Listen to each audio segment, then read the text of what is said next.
Ugh. Body, why do you make me yawn when I start the stream? Hello.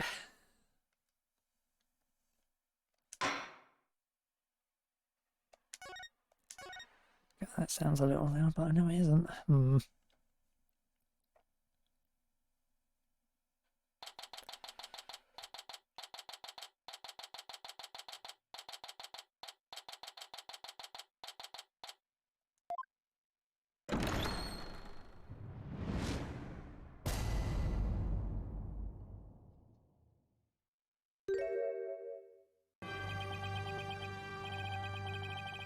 I suppose we should reconvene the trial of Solomon Starbuck or something.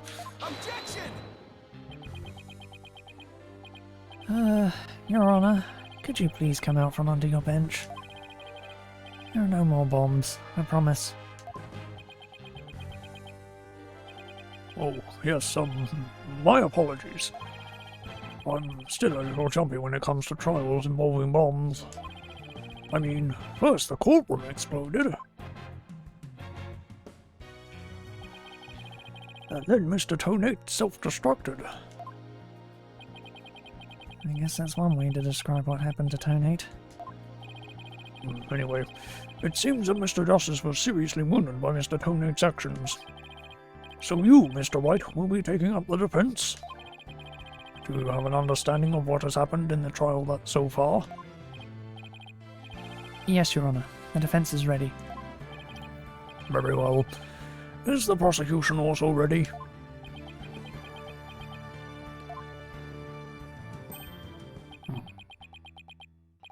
I take it you'd like me to give the opening statement this time.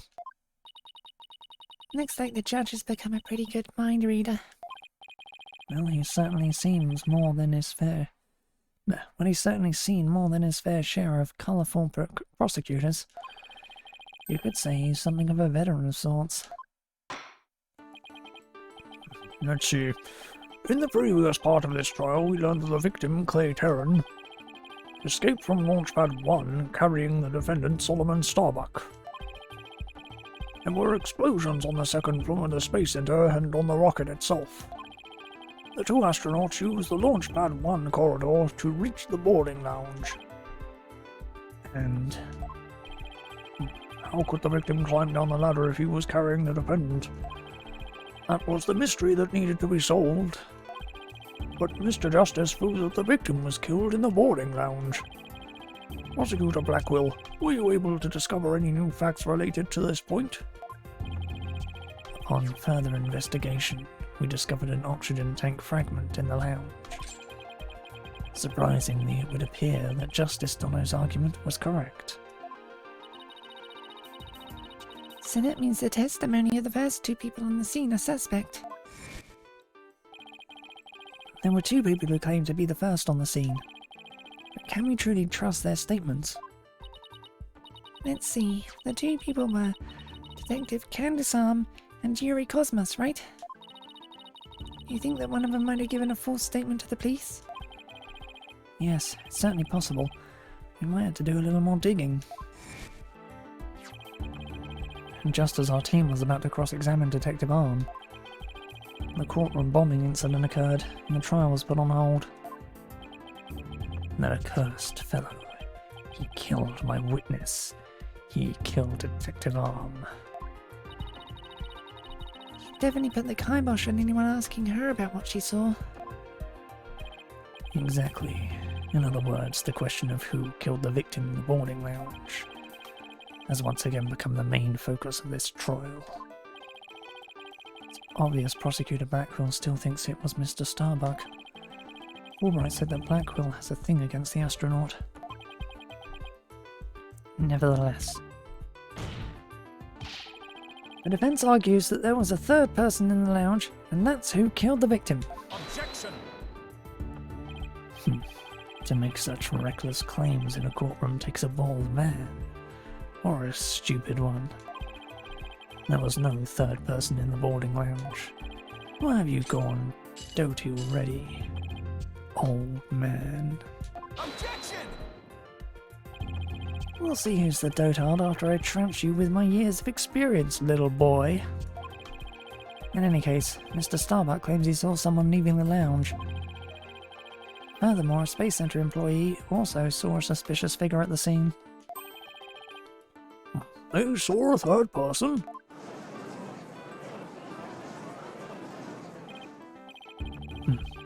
I see my sister has been running her mouth. That's right, I almost forgot that Aura is Prosecutor Blackwell's sister. No matter, she didn't see this mysterious person's face clearly. Therefore, there is no evidence to indicate that this person was not the defendant. I guess the possibility that the figure was Mr. Starbuck is still there. In brief, we need to determine if the third person was there or not. To this end, we should hear the testimony of one of the first people on the scene. Right to Cosmos, huh? Very well. Bailiff, please bring the witness to the stand.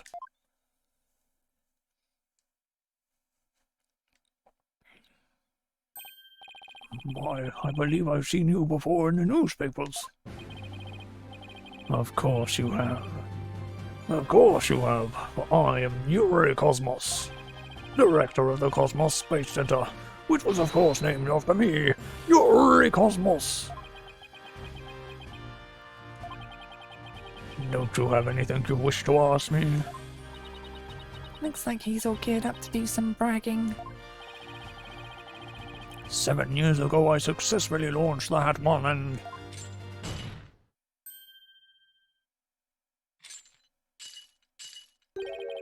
Everyone already knows how brilliant you are.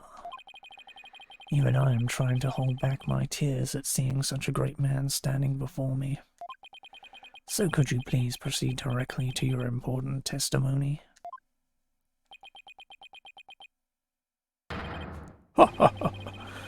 I see this fine young lad has a proper appreciation of greatness. And allow me to begin my epochal testimony that will be recorded in the annals of history. That speech of Prosecutor Blackwell's just now, it sounded me... Blech. It sounded more to me like he was poking fun at Director Cosmos. Probably for the best that it sailed right over the director's head. Now then, Director Cosmos, the condensed version of your illustrious testimony, please.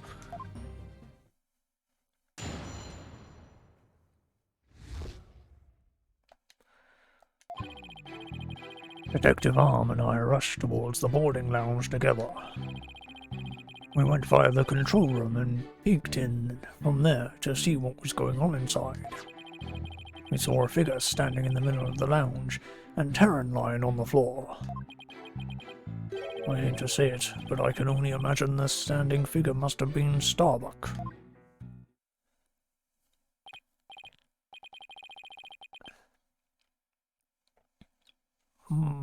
I see. So in your testimony you claim you arrived on the scene after the two had escaped from the launch pad to the lounge, and just after the victim had been killed. Oh, the horror, the humanity. But what I said is what I saw, and what I saw is what I said.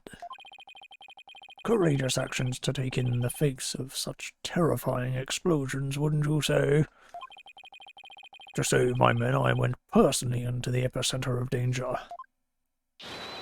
risking my own life for theirs. Ha ha ha ha! Well, what do you know? It sounds like the director really cares about his men. Yeah, although it sounds more like he was scared and just had a peek from far... Scared and just had a peek from far away. Is the defense ready to cross-examine the witness? Yeah. Yes, Your Honor.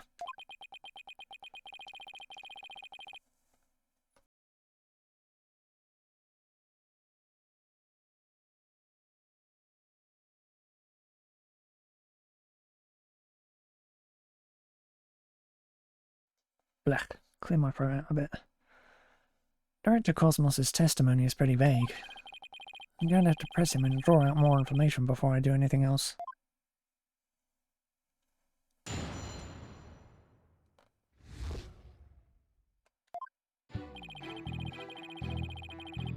Hold it!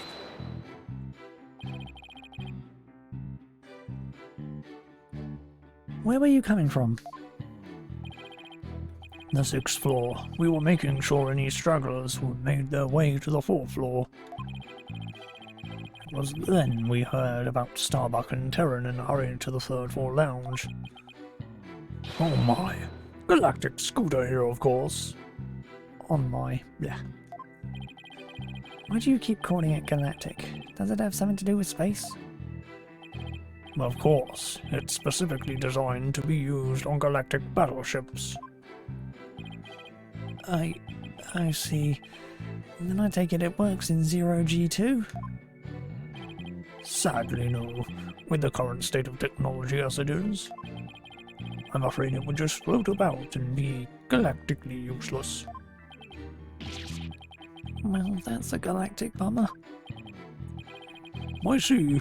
So you rushed to the boarding lounge on your space-age pogo stick. And when you got to the scene, what did you see?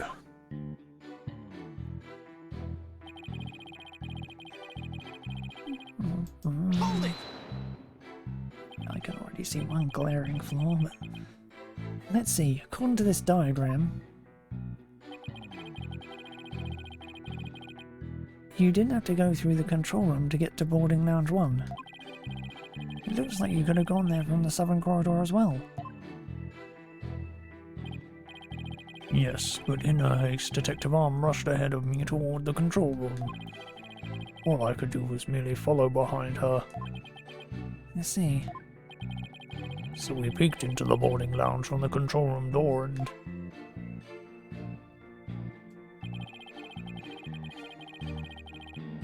Hold it!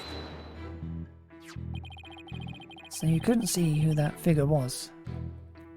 So you couldn't see who that figure was clearly or what they were doing. Sadly, the only thing I could tell was that it was a person standing motionless. The defendant, no doubt. Staring aghast at his deed. What other explanation is there? Ah, I'm so close, but without evidence I can't prove that person's the third party. I don't relish in this, and...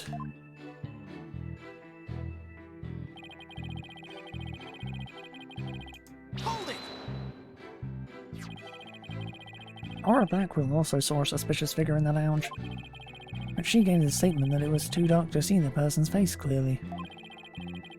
Did you see this figure's face clearly? No, not clearly. The lighter they were holding illuminated the area around their feet at the time. But other than that, I could see little else. That's why I could see Terran, but I couldn't see who the other person was. So for all you know, it might not have been Mr. Starbuck, isn't that correct? I would like to believe that Starbuck isn't the type of man who's capable of murder. Objection! When the witness entered the boarding lounge, there was no third person there. Isn't that correct, Great Space Center Director? Yes, that's right. Only Starbuck and Terran were there at that time. After we peeked in the lounge, suddenly went dark and the figure vanished.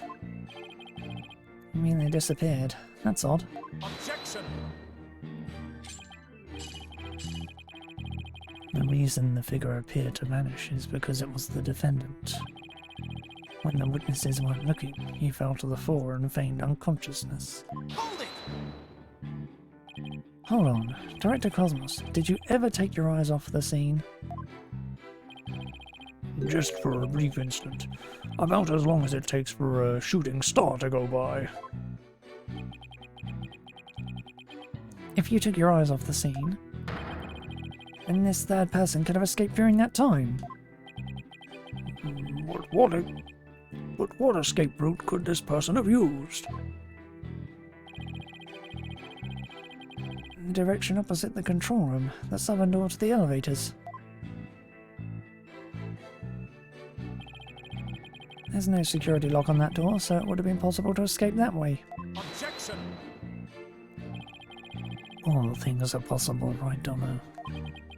The real question is, do you have any proof? Well... If we're just talking possibilities, we could each profess whatever we'd like. Any inmate who used to be a university professor and lunar researcher used to say...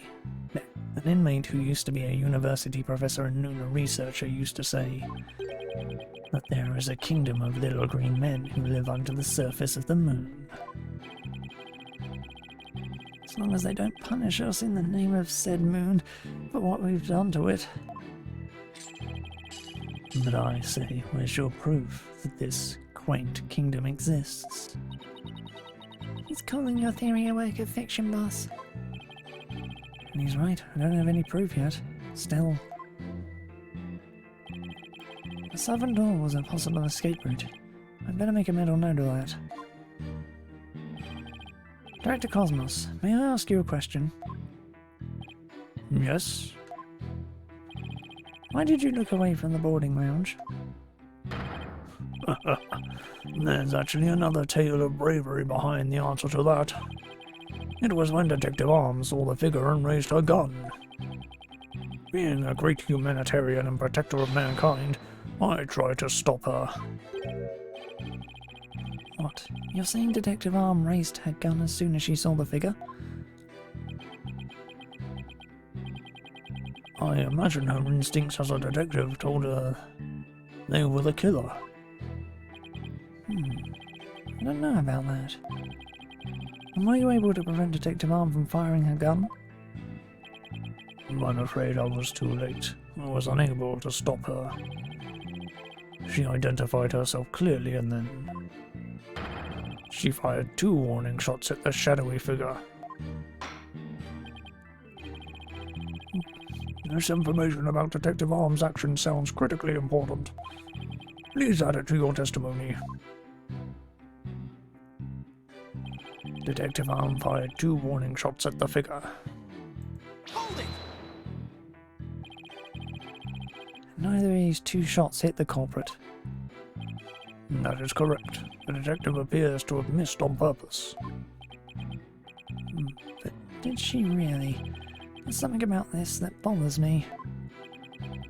So Detective Arm fired 2 warning shots, did she? It's the first time that info has come out. Wonder if I can find any inconsistencies.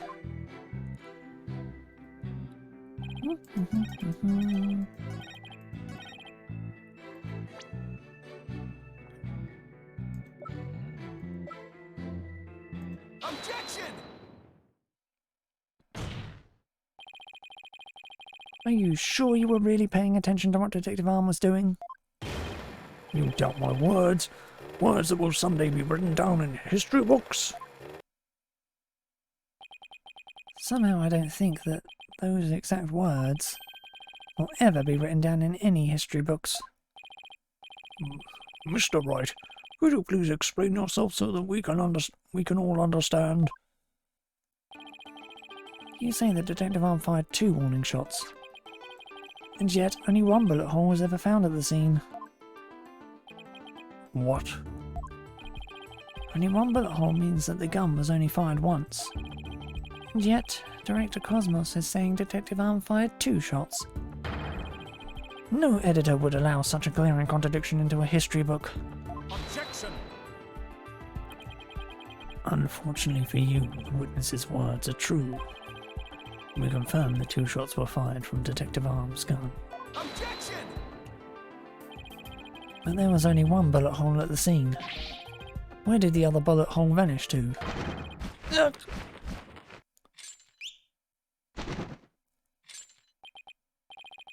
You should know the answer to that already. I should? During the previous trial, a certain oxygen tank was presented as evidence. We've already discussed that it was ruptured in the lounge, have we not? Well, it appears that the thing that ruptured it was a bullet. A bullet that was found near the tank, to be precise. This bullet was fired from a .38 caliber gun. It's the same caliber as the detective's gun.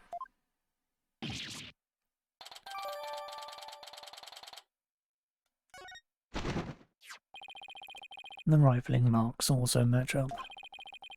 There's no question that the bullet was fired from Detective Arm's gun.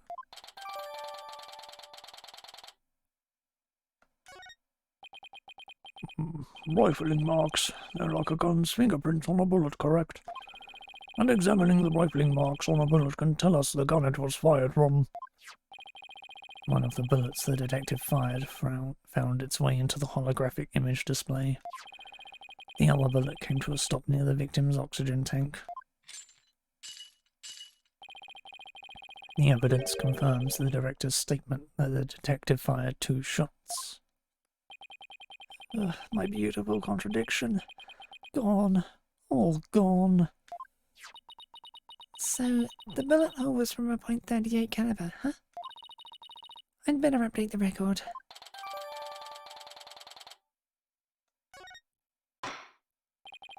Very good. Now we know the fate of both of the shots Detective Arm fired.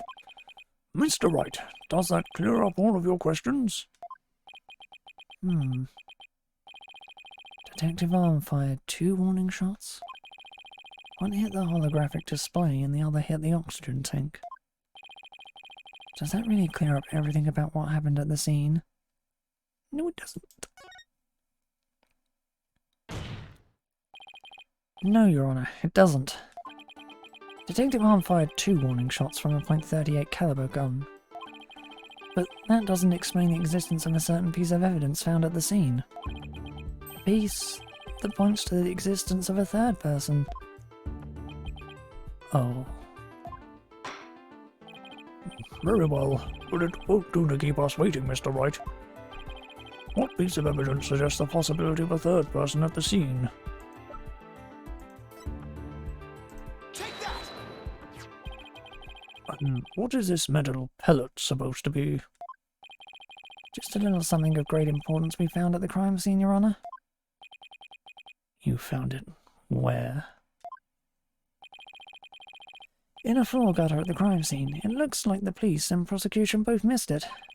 Furthermore, this is a .10 caliber bullet, making it much smaller than the one of Detective Arm's .38 calibers. Look, then that means...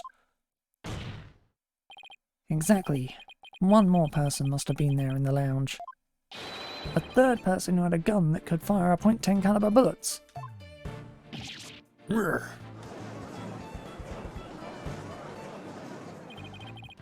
if that's true, it explains why Detective Arms fired warning shots. This third person fired at Detective Arm and Director Cosmos with their gun. And in return, the detective fired her warning shots.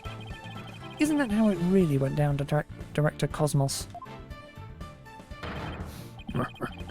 It looks like you've deduced my miraculous tale of survival. Yes, you're absolutely correct. The mysterious person fired upon us. What's this now?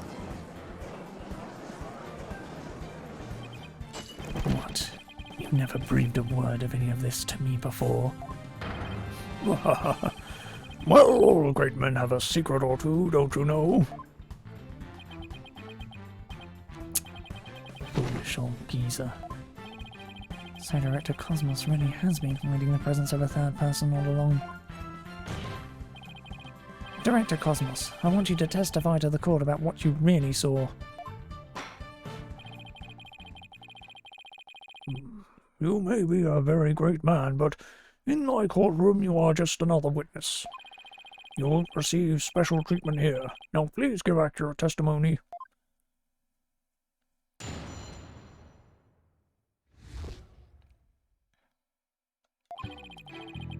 Detective Arm and I rushed to the control room together. In the lounge, we saw a figure standing in the middle of the room and Terran on the floor. We were still in the control room to the east when the figure fired at us.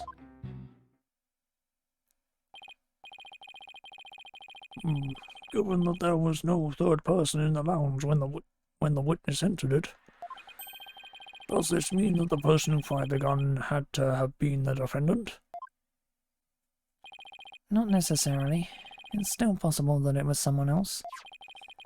Most likely, as soon as the Detective Arm and Director Cosmos discovered this person, they escaped through the southern door, the one that didn't have a security lock. Objection! Double-edged swords are a tricky lot. Mishandle one, and it is you who is cut down. Huh? Your reasoning could apply if Spaceboy were the killer as well. Think about it. After discovering he could have fired the .10 caliber gun, Detective Arm would have responded by firing 2 warning shots. All he had to do was feign unconsciousness to invent the possibility of a third person. Objection! But Mr. Starbuck didn't have a gun in his possession when he was found by police. Nor has a gun been found at the crime scene. Its absence can only be explained if there was a third party who took it with them. Objection! Recall the existence of a trash chute in the boarding lounge. The defendant could have simply thrown the gun down the chute. Objection! But you can't deny the possibility of a third person leaving with the weapon. Objection! It's up to you to prove that possibility. And I trust you haven't forgotten my little piece of decisive evidence. What evidence? Why, the detonator switch that was found in Mr. Starbuck's pocket, naturally. The most compelling evidence of all that tells us he is the culprit. Ah! I did forget all about that. That's not really what you should say. You should say, well, he could have thrown the detonator down the chute. If he was going to throw the gun down one, but whatever. Look, your boldness. How deliciously obvious it is that they lack the evidence to rival mine. Well, he sliced our third-person theory to ribbons and served it to us just like that. Yes, well, I have a question of my own, naturally. The bullet that the mysterious figure shot, what did it hit exactly? It hit me. So, does that mean you're a ghost? I was wondering when you would realize it's your boldness. Director Cosmos is an authentic, bona fide ghost. He can even pass through walls. Objection! Prosecutor Blackwell, shame on you for teasing the nice old gentleman. Your boldness, it was all in jest. Please show yourself again. Are you sure? In that case, how did you manage to survive being shot, Director Cosmos? I'm glad you asked. It was a miracle befitting a great history-making figure such as myself. The bullet hit my glorious Medal of Honor, whereby it ricocheted, thus saving my life. What?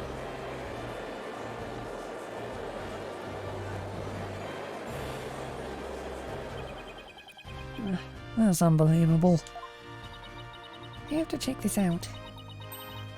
Oh wow, look at that.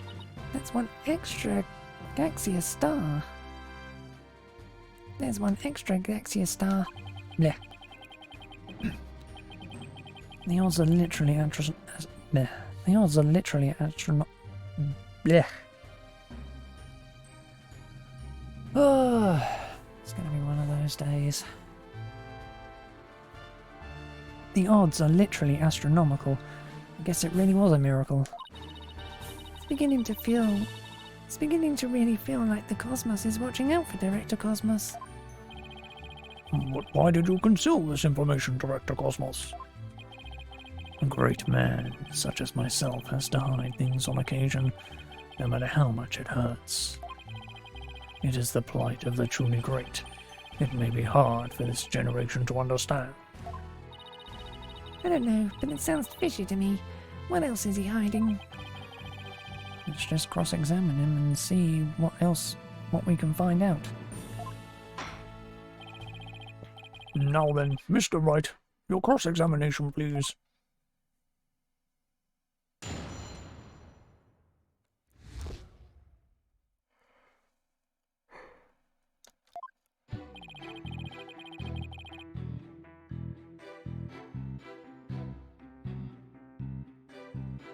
Detective Arm and I rushed to this. I can't remember if I read this out before. Hold it! We already heard all about that part. Don't you have any new information? Well, let me see. If you have an hour or two, I could tell you all about that one miracle. Hold it! We already know all about that too. Tell us about something related to this incident. I see. You want to know about incidents. Well then, let me tell you about the many incidents that made me the man I am today. Yes, if you have the time, I will tell you all about the upbringing of this great man. Hold it! You've told us all about that already as well. What we need now is your testimony. Did I really already tell you all about my upbringing? I don't recall doing so. Director Cosmos, if you could save your boastful tales for later. If I must. Well, we peeked in through the control room door and...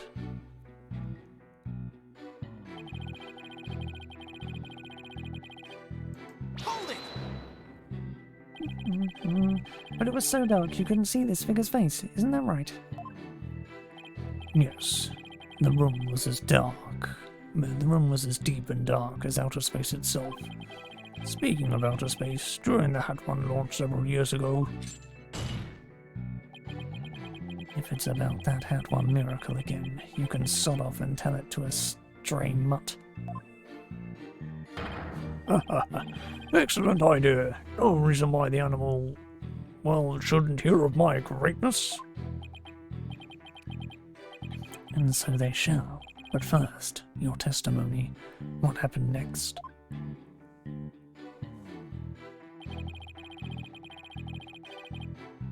Hold it!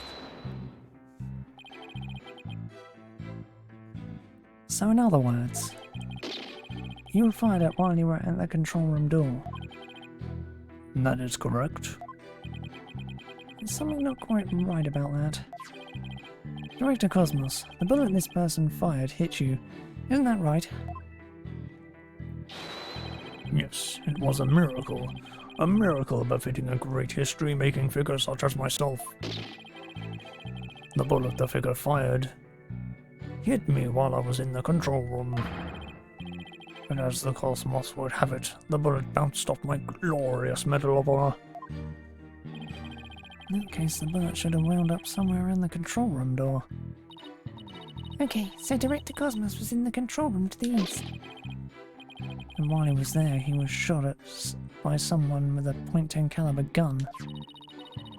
But the bullet hit his medal, so he was able to escape with his life.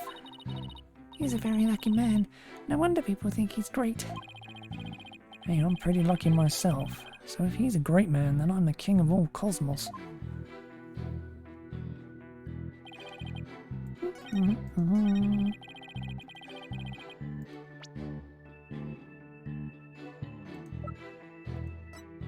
Objection! Director Cosmos, I believe you are telling this great court a glorious lie. Great man like me telling a lie? Have you ever heard of such a thing in all of history? My accusation is based on the positions of the people who are in the lounge. According to your testimony, you and Detective Arm were near the control room door, and the mystery figure was standing in the middle of the boarding lounge. If, as you say, the figure fired a gun at you from this position, then the bullet would have travelled in this direction. However, we found the .10 caliber bullet here.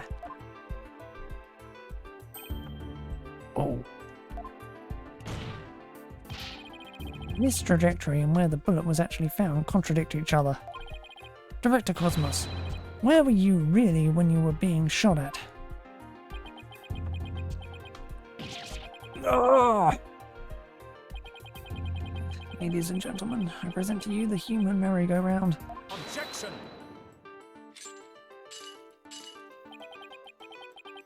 Don't tell me you've forgotten already. Didn't the witness himself just tell you the bullet hit his medal? On this, there is no mistake. Objection! But in that case, the bullet should have been found near the east side of the room. Are you trying to say that you can explain this inconsistency? Of course. I didn't think so. What? Oh, great Director Cosmos. Yes. Is there something you'd like me to expound upon?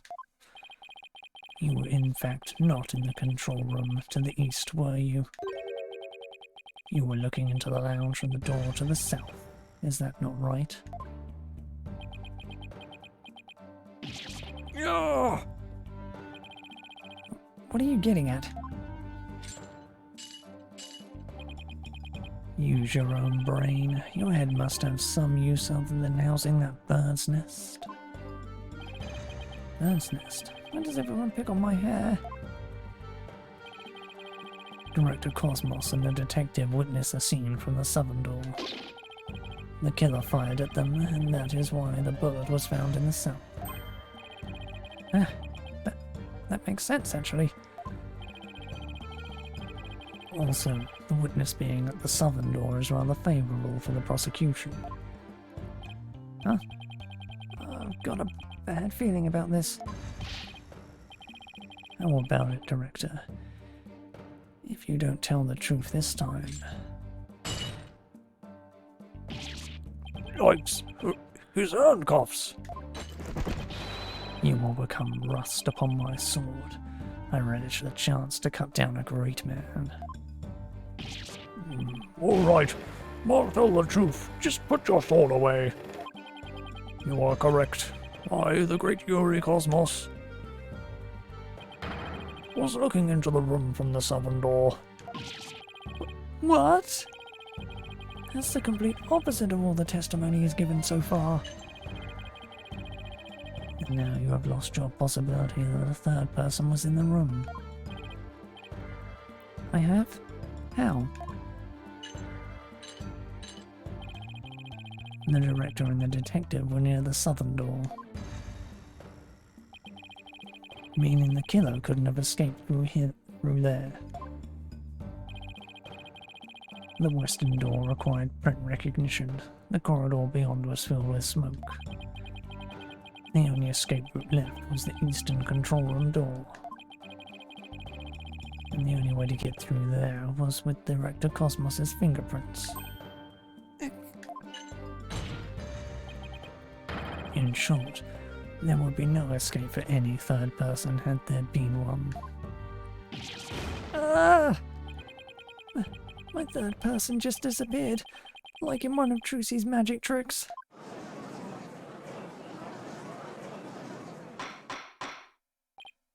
Order! Order in the court! Director Cosmos, why did you tell such an outrageous lie? You were covering for the defendant. Isn't that right? Yes. It was all for the love of my men. If I said I was in the eastern control room, it would mean the culprit could have escaped through the southern door. It would have meant that there could have been a third person. All I wanted to do was protect Starbuck. I said I was in the control room to invent an escape route for a third person. What a convoluted lie. Was he really covering for the defendant? It looks like we've come to a conclusion. That the defense's argument, the possibility of a third person, has crumbled. No. It's over. Yikes, the judge is about to hand down his verdict. Think, Phoenix, think. This is the perfect time to try and turn my thinking around. The third person had no way of escaping the scene. What if one of the people at the scene was this third person? Wait, what if the whole premise is all wrong?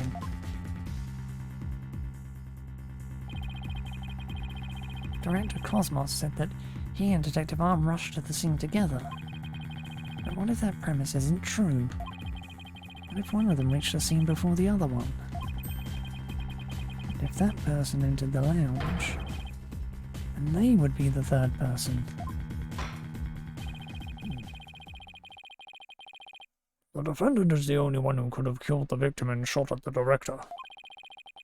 There doesn't appear to be any room for argument against these claims. I will now render my verdict. Objection! Please wait, Your Honor. There is still one possibility. Oh, this had better be good, Mr. Wright. There is one and only one person who could have escaped from the scene. That person would be the first person who arrived on the scene.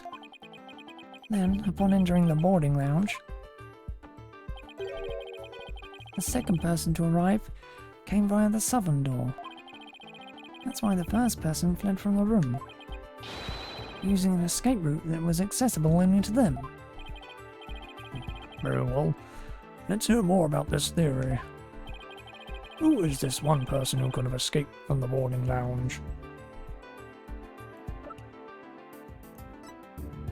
Take that! What? But that's... Mr. Wright, what are you claiming here? All the people who were at the scene, only the witness could have escaped. The director is the only one with the authority to open the control room door, after all. But that means... Exactly. The true identity of the third person is our current witness. Director Yuri Cosmos. Ah! What? What?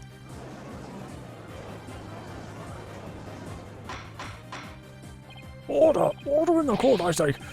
Mr. Wright, you will explain yourself in more detail. Yes, sir, the Director Cosmos arrived at the scene before Detective Arm, and entered the boarding lounge alone. Detective Arm arrived after that and saw a suspicious figure who was actually Director Cosmos standing in the lounge. And that's when she fired those 2 warning shots. Ah, I've been hit. I've been hit on the starboard side. Captain Wright, it's a direct hit on the enemy's ship, sir. A magnificent shot. Warning shots fired from the enemy ship. Prepare to intercept. Cosmos, you have told a lie in this court once again. I've been hit. I've been hit on the port side. The enemy has called in reinforcements. After Cosmos Control Center, requesting permission to ask that you return to reality. But my ship will not go down to anything less than the ultimate weapon of evidence. Objection! And I do have evidence. In fact, you could say that your battleship bears its scar. If Director Cosmos is the third person or a Blackwell sword, this third person fired at Detective Arm and Director Cosmos with their gun. And in return, the detective fired her warning shots. Isn't that how it really went down, Director Cosmos? It looks like you deduced my miraculous tale of survival. Yes, you're absolutely correct. The mysterious person fired upon us. Director Cosmos must have been the one who fired the point-blank caliber gun. When Detective Arm discovered him in the lounge, it only makes sense that he would have turned and shot at her. Therefore, the evidence on the director's body is of a different kind of relevance than before. Once we compare it against another piece of evidence, the mark that you receive from the third party will be all the proof we need. prove that you were the one there in the lounge. Brace for further impact. Comparison against this piece of evidence will prove that you were the one in the lounge. Take that! The .38 caliber bullet found on the floor at the scene didn't hit the oxygen tank. It hit Director Cosmos's medal. If we have that ricochet mark on the medal analysed, I'm sure the caliber will match up. And if that mark proves to be from the .38 caliber bullet, it will prove that you are the third person we've been looking for. Ah, the bridge is destroyed. Losing altitude. All hands abandon ship. If that's true, then what about the bullet that hit the oxygen tank? It was the .10 caliber bullet. In other words, it was the bullet fired by Yuri Cosmos. Isn't that right, Director? No! You got it all wrong! What? The engines have started again? It's a miracle. I'm not going down yet. Witness, stop this at once and confess the truth. You don't want the history books to say that a great man was a great liar. Then accept your fate and tell the truth. Oh, are you giving me orders? Me, the great director of the Cosmos Space Center. Ah, the cosmos revolves around me.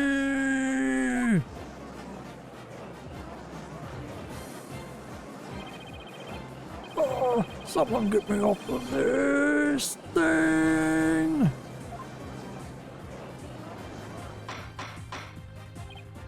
Order! Order in the court! And won't someone please stop the witness from spinning?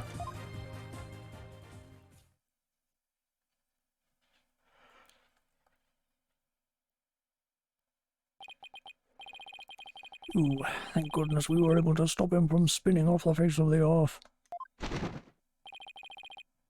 While he was twirling, I took the liberty of running an analysis on the mark on the medal. It was made by a .38 caliber bullet, matching it with the size of Detective Arm's firearm. Are you ready to confess the truth, witness? No, you got it all wrong. This is just a misunderstanding. Is he going to start piling on more lies? Looks like it. No matter how many lies he tells, I'll just expose them one by one. I'll make that big liar tell the truth.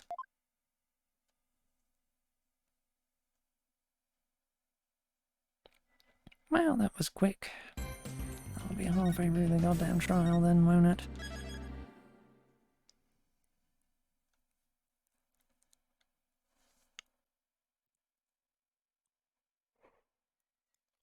Ugh.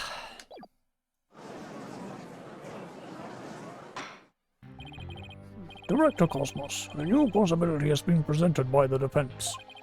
They are claiming that you were this third-party person. Forgive me. I'm so sorry. So the great pioneer of space development is revealed to be just another fabulist cur. I have only one question for the likes of you. Shall I send you off quickly, or very quickly? Ah! The evidence doesn't lie, Director Cosmos, so don't try to talk your way out of this. Fine. I'll tell the truth. It's all just as you say, Mr. Wright. It's true that I was there in the boarding lounge. I got there before Detective Arm, and when she arrived she fired warning shots at me. I was afraid people would mistake me for the killer, so I escaped to the control room. I then went past the elevators and all the way around to boarding lounge 1 again. I came up behind Detective Arm and pretended to be the second on the scene.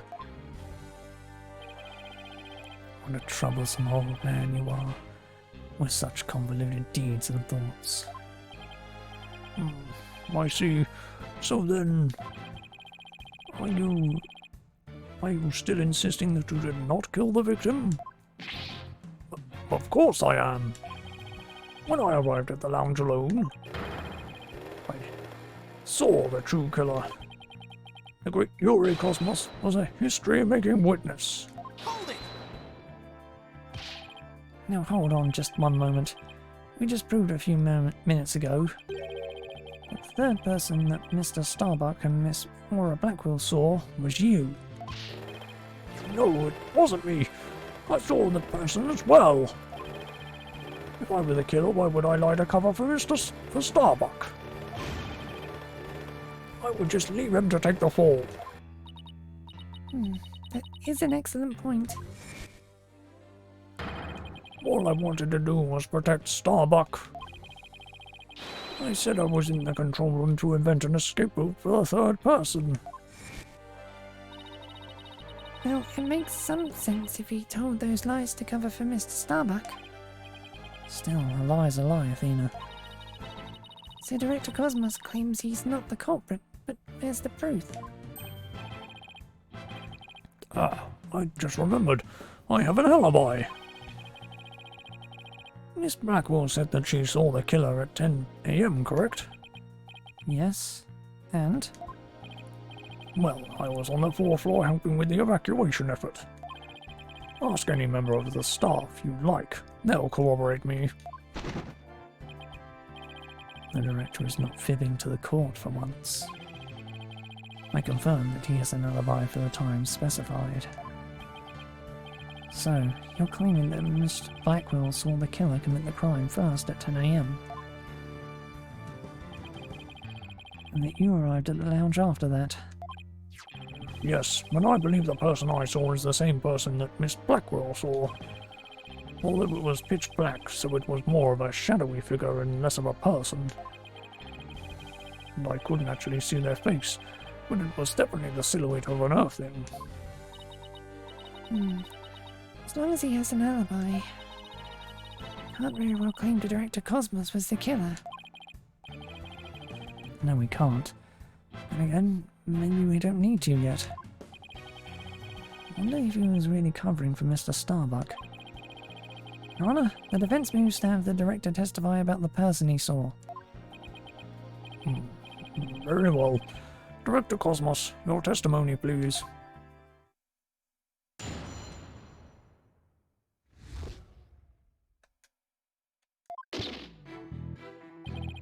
As I tried to enter the lounge, the true killer inside fired a gun at me. I hid to avoid getting shot. But when I tried to get another look, they had vanished into thin air. I was near the elevator side door and, well, the launchpad 1 door. And the control room should have been shut tight to the killer. So you were shot at by the killer as well, and then they disappeared? Yes, though luckily no harm came to my glorious body.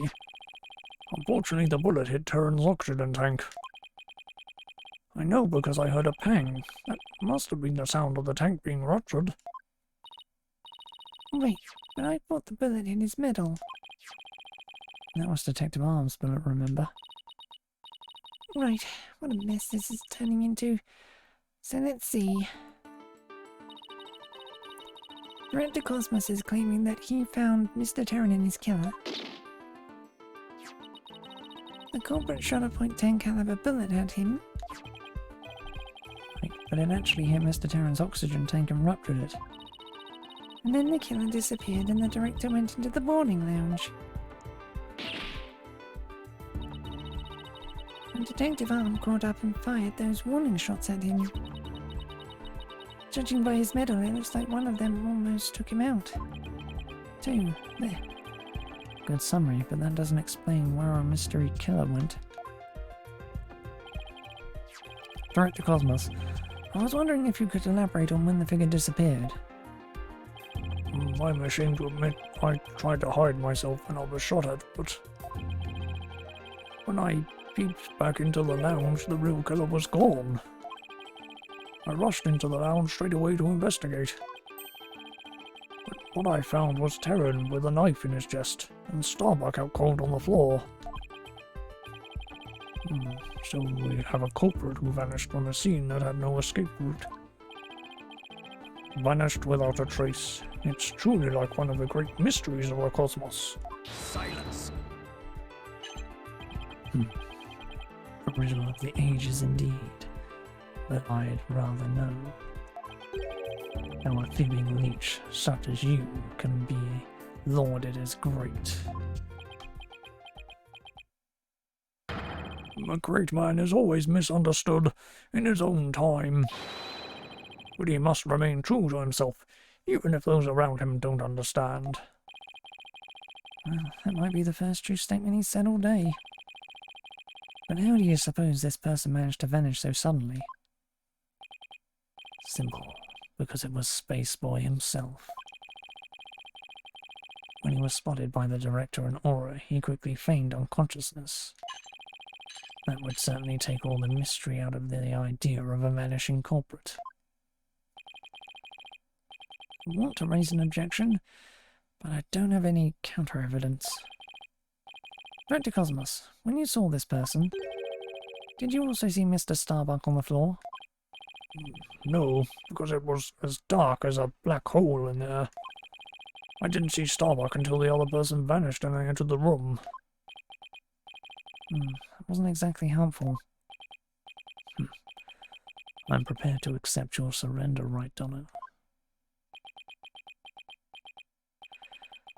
Can't find any holes in this testimony, but I can't give up. Mr. Wright, why don't you let me help? Huh? While the director was giving his testimony, I detected a cacophony of discord. Which means he's hiding his true feelings from us, huh? This just might help us find out what happened to our vanished killer. That'd be great, Athena. Let's see what you can do with him. You got it, boss. I wouldn't want to miss this chance to delve into a great mind. Yuri Cosmos, prepare to hand over the secrets of your heart to me.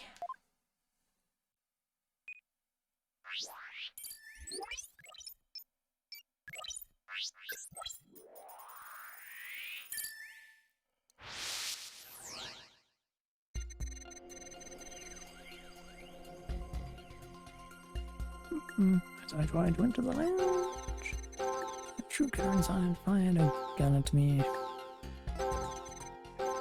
And to avoid getting shot, when I tried to get another look, they had vanished into thin air. I was near the elevator side door, and well, the launchpad 1 door. Hello.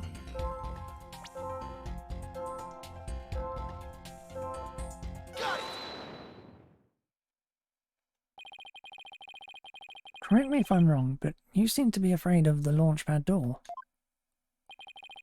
The great Yuri Cosmos, afraid? And what basis do you have for that outlandish accusation? Whether I have a basis or not, you seem quite distressed by it. I'm most certainly not. Director Cosmos, there's something about the launchpad door you're not telling us, isn't there?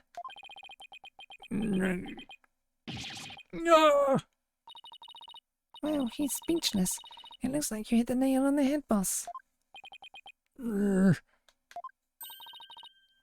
working, boss. One more punch and it'll be a knockout. There seems to be one more emotion that's at odds with this testimony. Go get him. Okay, back in the Matrix it is. Time to pinpoint our way to victory.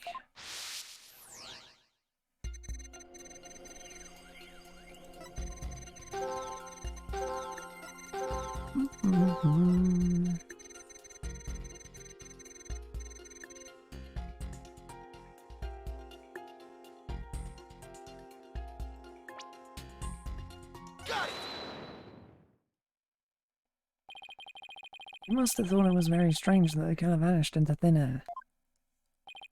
I did. That kind of thing just doesn't happen usually. And yet, at that time you barely registered any shock at the occurrence. What?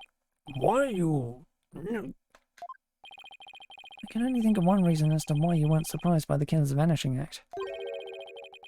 You must have had a good idea of where they went, isn't that right? What? No, of course not. That's preposterous.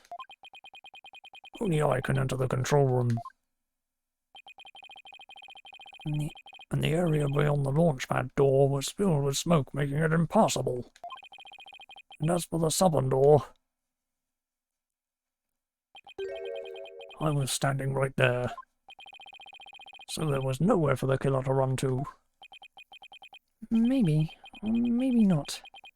You went into the room to check on Mr. Starbuck and Mr. Terran, yes? What if the culprit took that opportunity to silently slip out through the southern door? I highly doubt it. As you recall, right after I entered the lounge,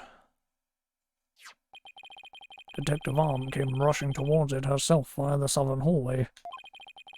Anyone trying to escape through there would have been caught by her. And yet the director wasn't surprised the killer vanished. So you're absolutely sure there was no escape route for the culprit to use? I'll just input these 2 pieces of data and... yes, just what I wanted to see. Presto changeo, less Discord.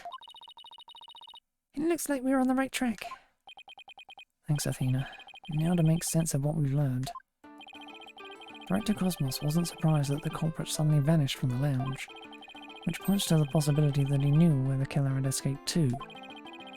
Furthermore, talking about the door to the launch pad made him uneasy.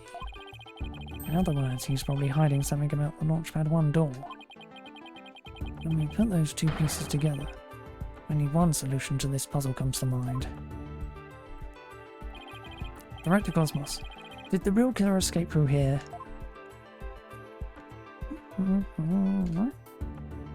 Take that! Culprit went through the launch pad 1 door to escape, didn't they? Yes. I mean, no. Disaster to starboard.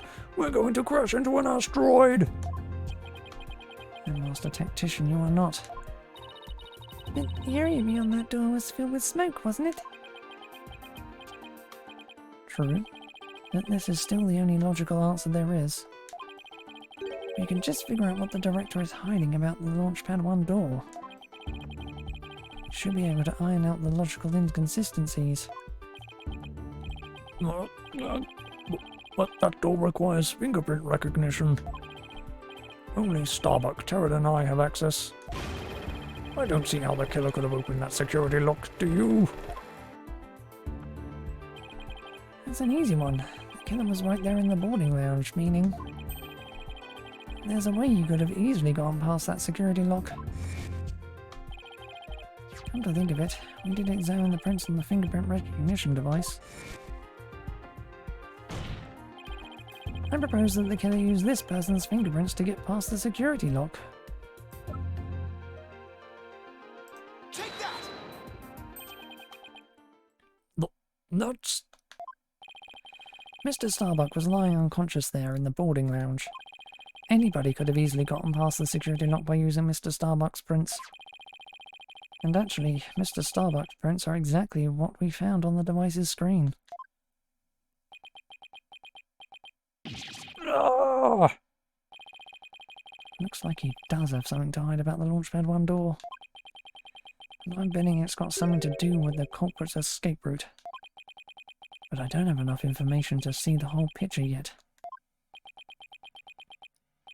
You know, something just occurred to me.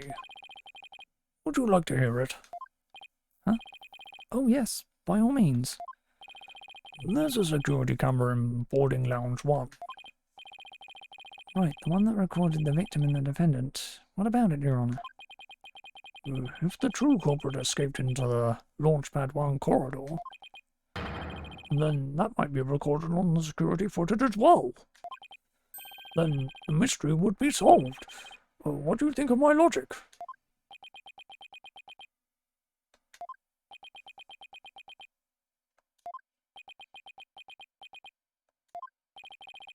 I hope you didn't strain your faculties too much for that, your boldness. I beg your pardon? Look, if we play the security footage beyond this point...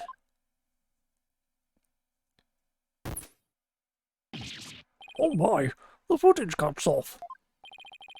The camera was running on backup power, but apparently the power cables were damaged. Most likely by the after effects of the explosion. There is no footage after this, be it of criminals or space aliens. And I thought it was such a good idea too. Just because your grandchild is watching from the gallery, it doesn't mean you should try to show off too much, Grandpa Boldness. Prosecutor Backwell, how did you know about my grandchild? I think his grandchild just learned a little about the harshness of the adult world. Setting aside the issue of grandchildren, I'd like to have the witness continue. Director Cosmos, could you tell us more about when you entered the lounge?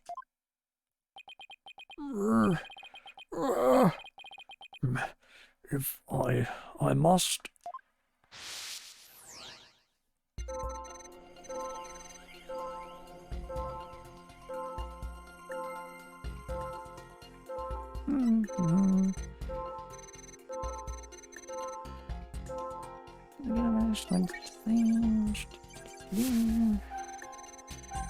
That's when Detective Arm appeared from the elevator side door. And then the detective shot at me. Got it!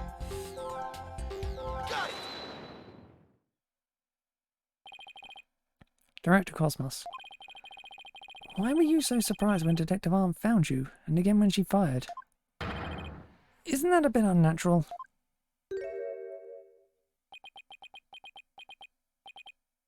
Sadly, even great men such as myself have ordinary human feelings. Our bodies are bound by the forces of gravity and emotions. Even a great man such as myself experiences surprise on occasion. Yes, I'm sure you do. But my real point is not the fact that you were surprised, but rather what you were surprised by. Pardon me? First, you were surprised when Detective Arm found you in the lounge. And just after that, you were of course again surprised when she shot at you. But considering what you were surprised about, a strange phenomenon occurs here. Director Cosmos, what is strange about your surprise reaction is the fact that you were more surprised when Arm came. Sure, you were surprised when Detective Arm shot at you. But the surprise you felt when she found you in the lounge was much greater. The fact that you were more surprised by simply being found than by being shot at suggests to me that you were conflicted about whether about whatever it was you were doing there. Ugh. The enemy has acquired a new weapon. Commence Operation Hide Under Your Desk. Ah! Please tell me I finally sunk his battleship. Boss, I'm getting less Discord now. That must mean he really is hiding something about the launchpad door. Whatever he's hiding most likely has something to do with the killer's escape. I wonder what it could be. He was doing something suspicious around that door. Maybe we can spot some change between before he came to the room and after. Detective Fulbright gave us a photo taken after the crime. Let's run a comparison. Let's see. This is the footage of the door before Director Cosmos arrived. And this is how the door looked after the director entered the lounge. Hey, look at that. There is a change. Something's definitely different. Director Cosmos. What is it? What have you two been up to over there? Finding the answer to what you're doing what you were doing when Detective Arm found you, that's what. That answer lies clearly in this footage. All we have to do is compare it to the photo that was taken during the investigation. Don't be ridiculous. You really do have an answer. You have pointed it out already. He's asking for it. This is what changed directly after the incident.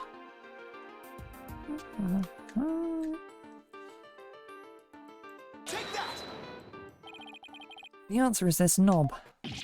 No, that's...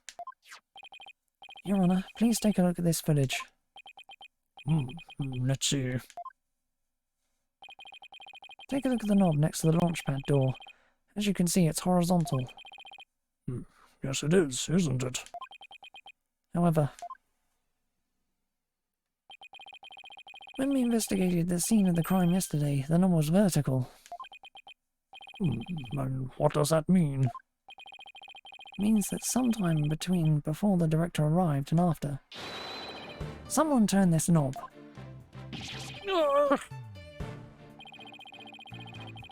After the scene was discovered, you were the only one who could have turned the knob. Come on now, Director Cosmos. Let's hear what you have to say. What were you trying to do by turning that knob by the door? Fine, I admit it. You're right, I did turn that knob. That knob is a safety lock meant to keep the launch pad in place. I was afraid there would be more explosions, so I wanted to move the launch pad away. Wanted to do what? Hey, didn't Poncho tell us something about how they prepared for launch? She said that once the launch pad's fully assembled, it's moved to the launch site.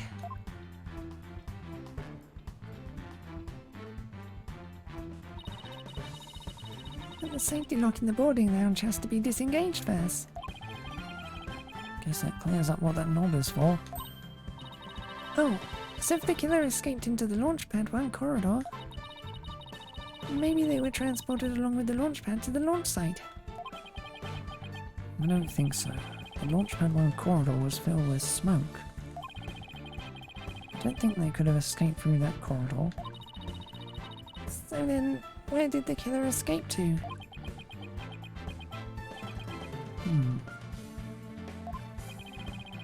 Guess there are still some things we have to uncover. Director Cosmos, I request that you tell us about moving the launchpad in more detail. Fine, but listen carefully, for I'm about to give history-making testimony.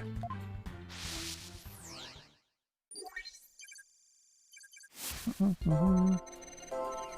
had no choice but to disengage the safety lock. Got it!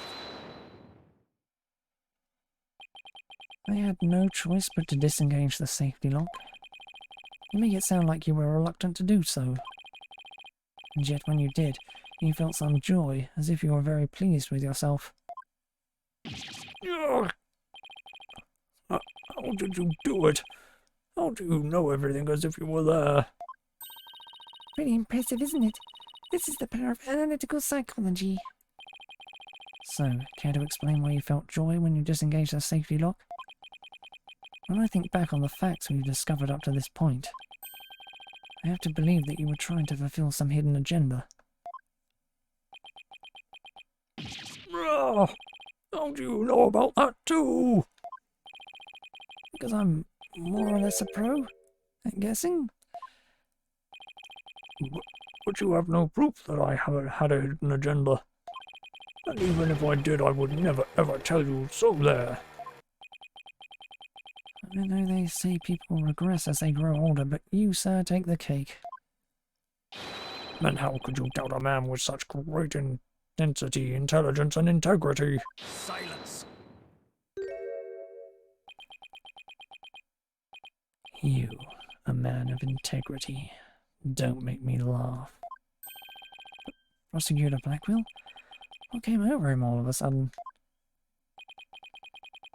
You spouted nothing but falsities since you stepped up to the stand. You're not the kind of man that will be glorified in the annals of history. Not for greatness, anyway. Unless you consider greatest barefaced liar an honour. Liar! His words bite harder than his blade. You moved Launchpad 1 after the explosions. My, how naive you are. You fail to realise how even the facts themselves have betrayed you. You know, just a thought, but modern English can be your friend. And here's a thought for you. Immediately following the bombing, Launchpad 1 was on the boarding lounge 1 side. The police confirmed this on the scene. What? Liar! So that means the director didn't move the launch pad. Curse my judgment for calling history's greatest liar to the witness stand.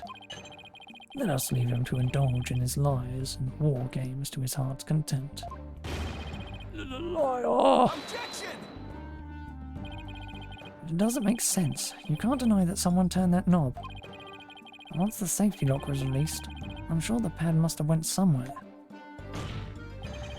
If we chase down the truth of this issue, we just might find where the killer escaped to. You're sure it must have went somewhere?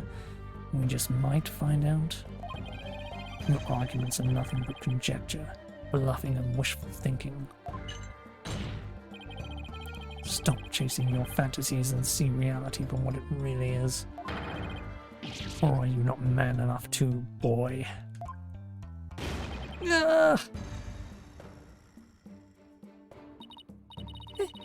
Talk about hidden below the belt. Young'uns these days.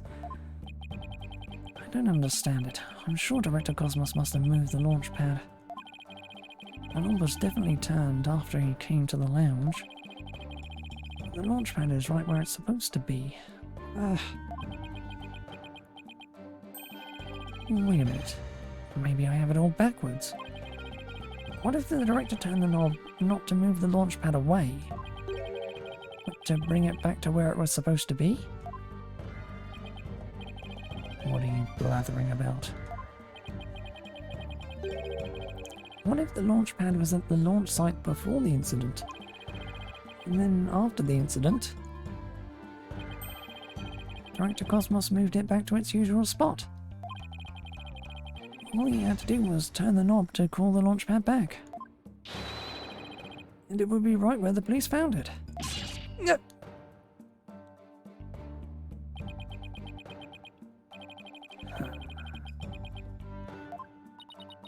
You made him sigh like Mr. Starbuck. Was what I said really that off base?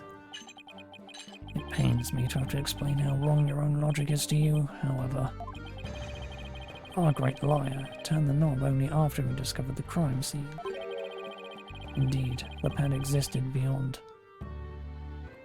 the lounge when our Astro Wanderers made their escape. A fact that has been recorded for posterity on this film. Oh, right. So to reiterate, stop chasing your fantasies and see reality for what it really is, boy. Get a grip, Mr. Wright, and focus. We know the launch pad must have been moved. But our deductions and the actual facts of the case are in direct contradiction to each other. Well, maybe the two astronauts never actually boarded the rocket. This footage can be fake, taken with body doubles after the incident or something. On second thought, that's too far-fetched even for me. Never actually boarded the rocket. Hey, wait a minute. Maybe, just maybe. Huh? Prosecutor Blackwell, what if I told you that the two astronauts never set foot inside the launch pad area, but instead went into another place? And what if, when the director moved the launch pad 1 back, it was not from the launch site, but from another place? What would you say then? Cut the existential bull, or I'll cut you. Mr. Wright, you will explain yourself at once. No, I'm right. It was all the other way around from the beginning. Very well, Your Honour. Let me explain. Director Cosmos' reason for moving Launchpad 1 was to switch it with another place. Because he wanted to switch it with some other place. I'm sorry, but did you say switch it? But what could he possibly have switched the launch pad with? Oh, you'd be surprised, Your Honour. All it takes is a little thinking outside the box and the answer becomes clear as day. This is what was switched with Launchpad 1. Take that! Launchpad 1 was switched with the Space Museum. In the past, the Space Museum used to be Launchpad 2. It has all the same features as Launchpad 1 and can even be moved to the launch site. Meaning the Space Museum and the Launchpad 1 can also be switched with each other. You can't mean... The rocket the astronauts boarded was not the one in Launchpad 1. It was the one in the Space Museum. What? Balderdash.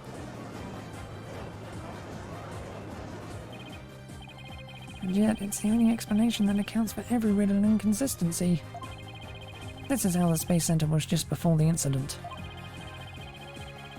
I see. Launchpad 1 and the Space Museum have already switched places. That's right. And with the two switched like this, the astronauts entered the Space Museum from boarding lounge 1. This allowed the true killer to enter the Launchpad 1 from boarding lounge 2 and set the bomb on the rocket. Come to think of it, the door to the Space Museum from boarding lounge 2. Welcome, welcome. The Space Museum is open to the public every day of the year from 9 AM to 7 PM. Exactly, anyone could pass through the door to the Space Museum. There's no fingerprint recognition system on that door. In other words, when the two launch pads switched like that, someone other than Mr. Starbuck could have easily planted that bomb. After setting the bomb on the rocket, the culprit snuck into boarding lounge 1 and waited there, concealed, in order to kill Mr. Terran when the two astronauts emerged from the Space Museum.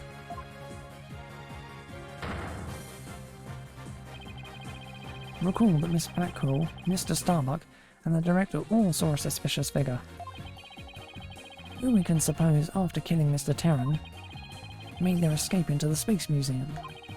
After that, Director Cosmos switched the two launch pads back, without realizing the killer was inside the Space Museum.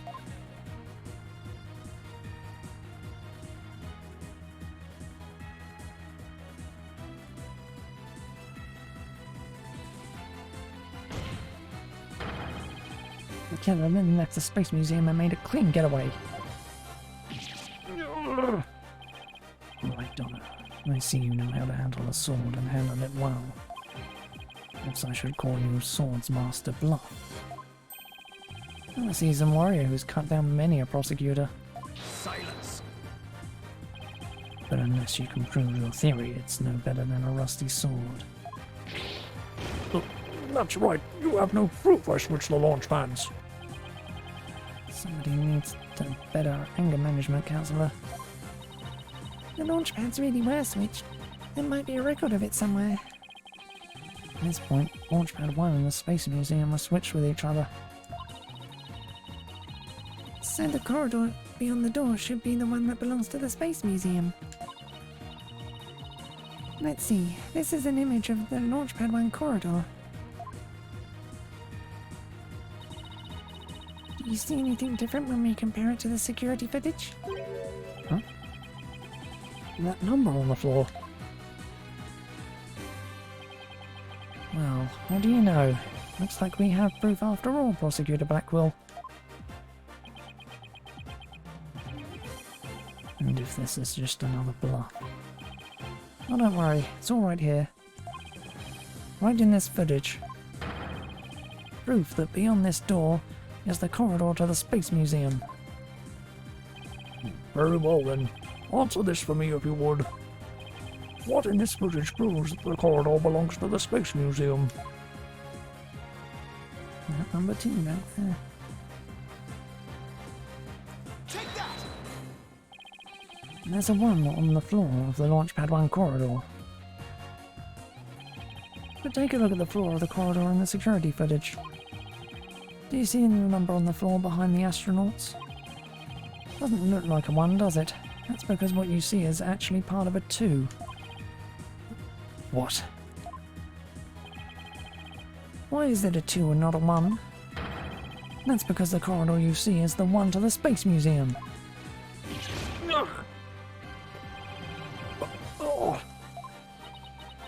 And so that means the corridor in this footage was not filled with smoke. That's right, because the explosion didn't occur in the Space Museum. The explosion occurred in Launchpad 1, and the others on the side opposite the Space Museum. And now that we know the 2 astronauts escaped from the Space Museum, the mystery from the previous trial of how they got down the ladder is cleared up. Mr. Terran, carrying Mr. Starbuck, simply took the elevator from the upper level down to the middle level. Just incredible. The 2 launch pads were actually switched. But you'd think someone would have noticed on an event of this magnitude. Everyone was down in the basement shelter when the launch pads were swapped back. There's no way anyone could have known what was happening on the surface. No.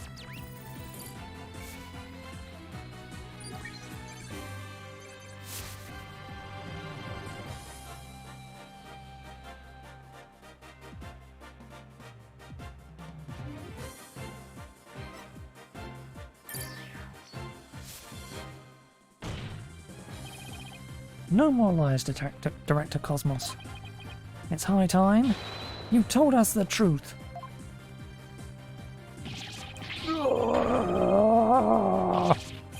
My honor, my glory, everything is slipping away. Galactic engine, ignition. What? It's gone haywire. It won't stop. My stars, my glory,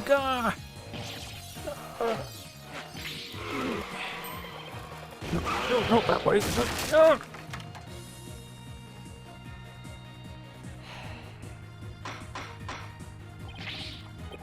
Bailiff, when you're stealing after that witness?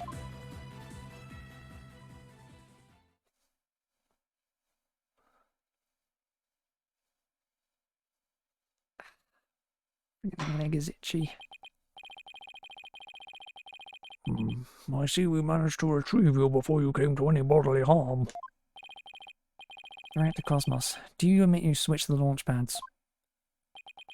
I admit it's true.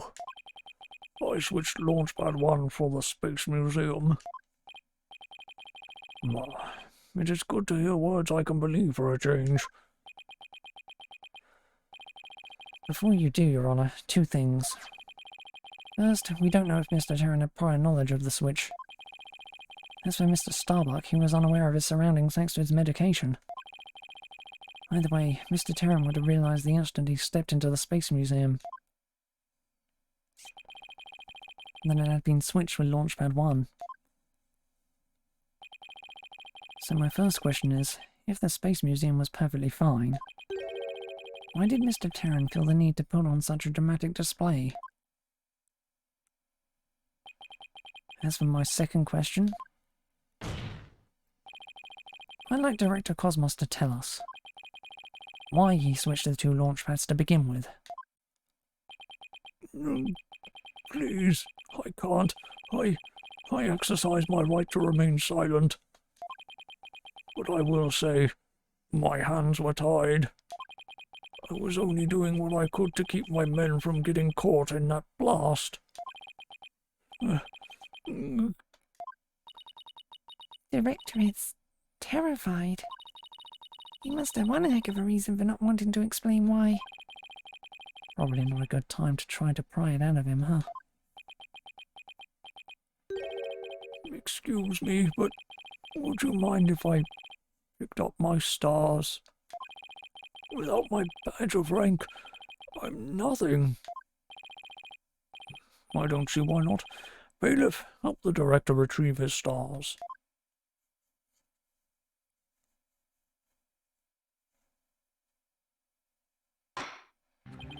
It appears the possibility of a culprit other than the defendant has presented itself.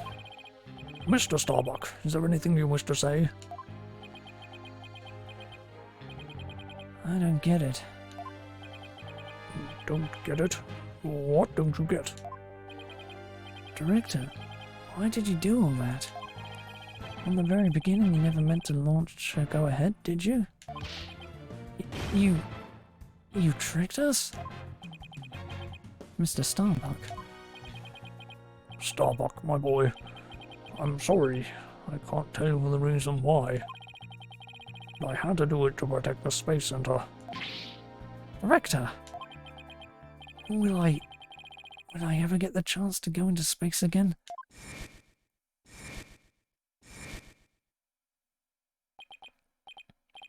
Yes, yes, of course. I won't rest until it happens. I will get you into space again, my boy. Then the dream is still alive? Silence.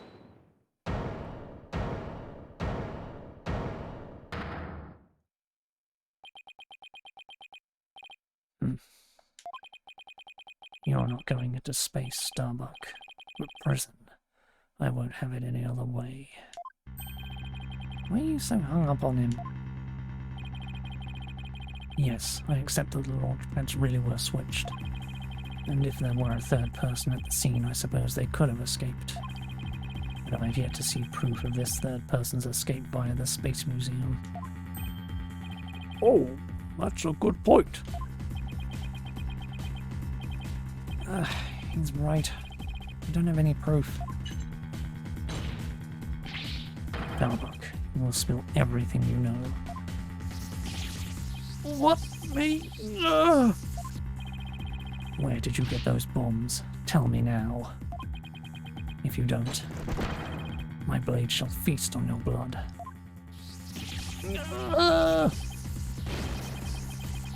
If I'm gonna die, I want to die in space. I have to do something. Solomon Starbuck, prepare yourself.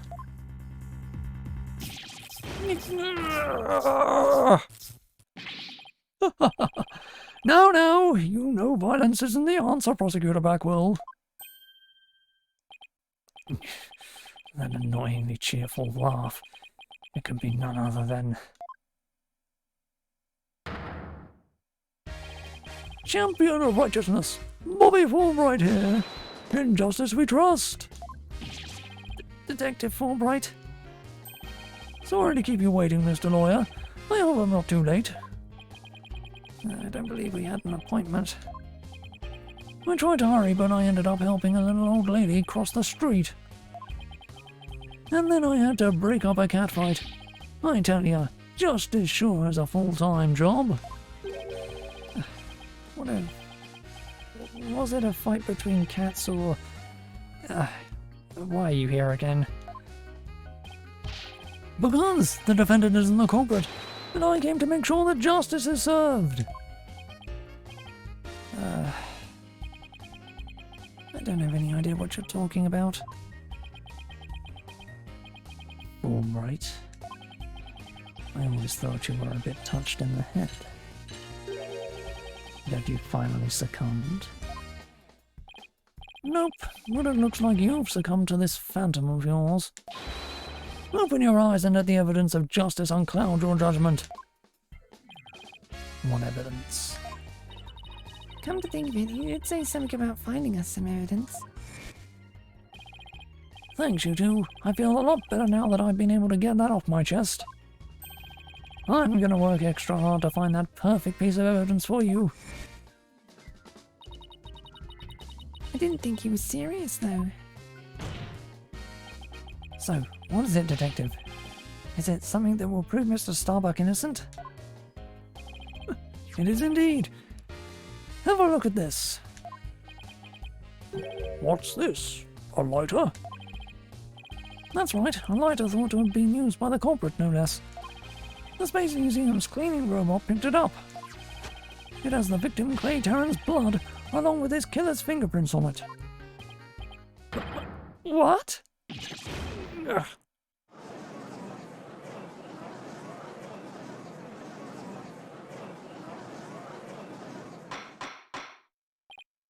Order! Order! Detective Wright, can I assume that the fingerprints don't belong to the defendant? You bet. Mr. Starbuck is totally innocent. This is it. This is just what I needed.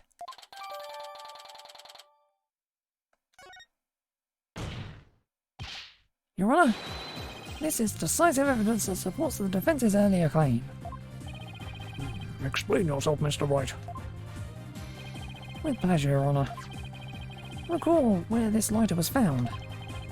Based on that, we can extrapolate that after the killer murdered Mr. Terran, they escaped with the lighter in hand into the Space Museum, where they dropped it. The switching of the two launch pads occurred.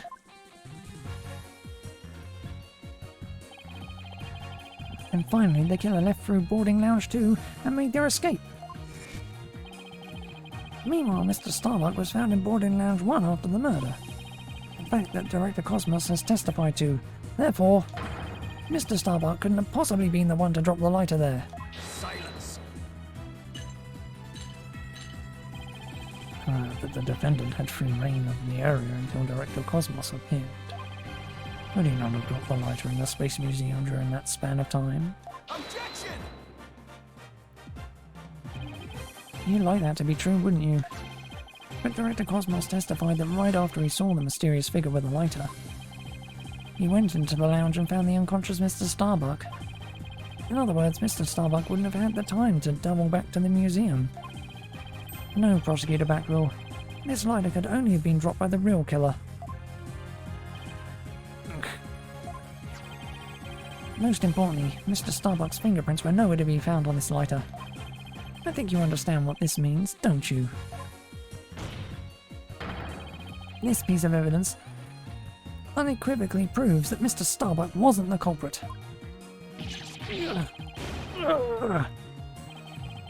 This does indeed appear to be decisive evidence that proves the defense's claim.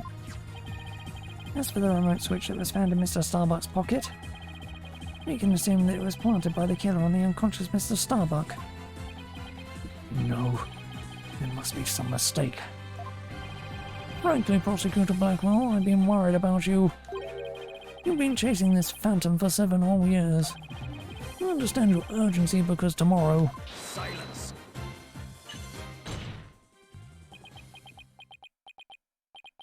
All right. You promised never to speak of that. Huh? Tomorrow? What about tomorrow? Given the body of evidence, I think it's safe to say the defendant is innocent. In light of the fact that it was impossible for him to have committed the crime. Few unanswered questions remain, so I look forward to seeing what you two uncover. But for now, this court finds the defendant Solomon Starbuck not guilty.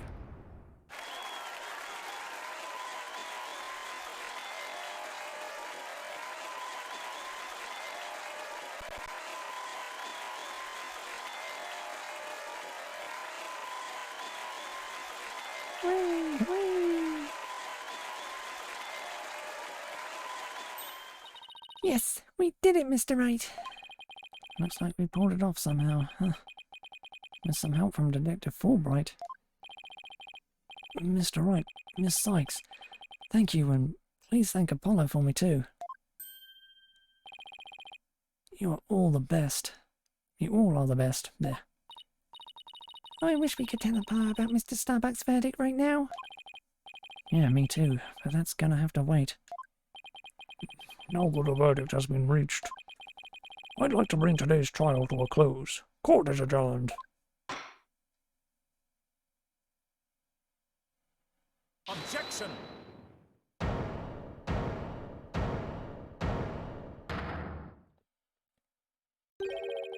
It's too late to object, isn't it? It simply isn't possible. Something's wrong. Prosecutor Blackwell, are you dissatisfied with the verdict? You're right. What were the results of the fingerprint analysis for the lighter? Huh? The results? Oh, well, I was in a hurry, you see. And then there was that cat fight, and well... I kind of got carried away when I heard the prince weren't Mr. Starbuck, so... You have yet to read it. Prosecutor Blackwell, can you read out who the prints belong to?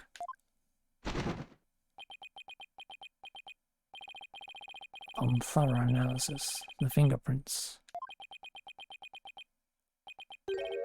were found to belong to Athena Sykes. So says the report. What? What? Huh? Me?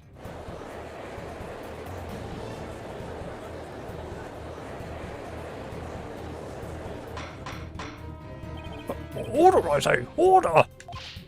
Miss Sykes, tell me you have an explanation for this. We just finished proving that this lighter could only belong to the killer. So finding your prints on it can only lead us to one grave conclusion. I don't know how they got on there, but I know I'm not the culprit.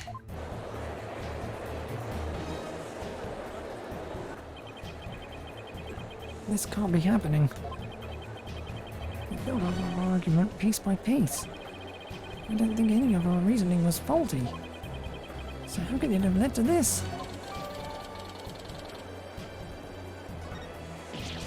Oh, what have I done? Please forgive me. I'm sorry. Order! Order! Detective Wright, stop your crying. What in the world is happening here? It's like the world's gone mad. Order! Order! I will have order!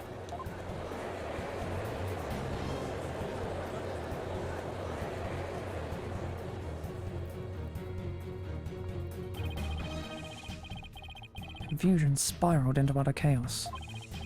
After all we'd fought for, the truth had turned cruelly on us to accuse Athena of the crimes. Somewhere, somehow, everything had gone terribly wrong. We'd stumbled over the edge of reason and into the jaws of a twisted darkness.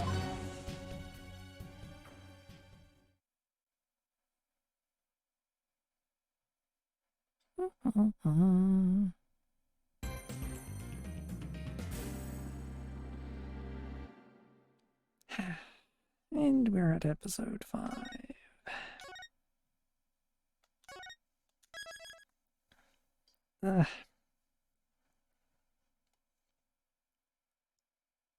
Right. On that giant to be continued moment, we will be ending for today. Be back tomorrow with more. Bye.